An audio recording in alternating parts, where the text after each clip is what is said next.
I think a part of the deeply emotional conflict between liberals and leftists might come from what I'm going to call the mosh pit illusion. Story time. It's 1991. You're in a mosh pit at a Nirvana show, slamming into a bunch of kids. In your ecstasy, you may have assumed that you shared revolutionary values. You screamed out the line, "Here we are now, entertain us," and you just knew it was an indictment of how consumerism bribes away our alienation, because you're so smart. But a lot of the other kids didn't hear it that way, and you all grew up, and many became liberals, some techno-libertarians who love Burning Man, a few January 6th insurrectionists, anti-vax tradwives.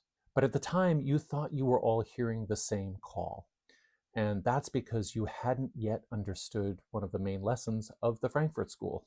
The Frankfurt School showed that capitalism absorbs and resells dissent as culture, stripped of ideology, so that its passions can be directed away from radical action.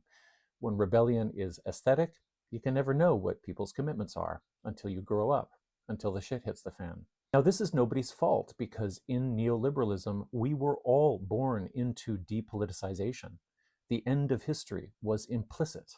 So what happens when your own leftist politics develops and matures to the point that you start to articulate it? You stick out. You become the thorn, the one that is asking the other mosh kids to start thinking, but they are confused. They were just there to mosh. Why are you being so cheesy?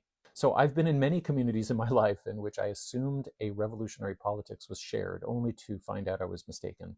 I was experiencing the appropriation of dissent culture as actual dissent. And I'm wondering if Kurt Cobain died by suicide in part because he recognized or felt this in a way that he couldn't tolerate. As a Catholic, I assumed that what we were all doing was concentrating on the liberation of the poor.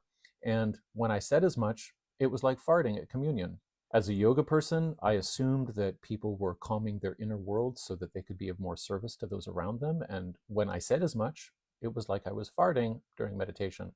And as an anti-cult journalist, I assumed that my fellow reachers saw that people are drawn into cults in part out of a sense of capitalist alienation. And when I said as much, it was like farting in the podcast booth, because a lot of anti-cult theory comes out of anti-communism. But from the other side, it makes sense that the mosh pit comrades you had those years ago now psychologize you instead of attempting to understand your politics, because to them, you just changed. You got weird. What really happened is that you developed an ideology, while they were encouraged to think that they had none. They were the normal ones, and the music was just music, and it contained all the revolution they needed.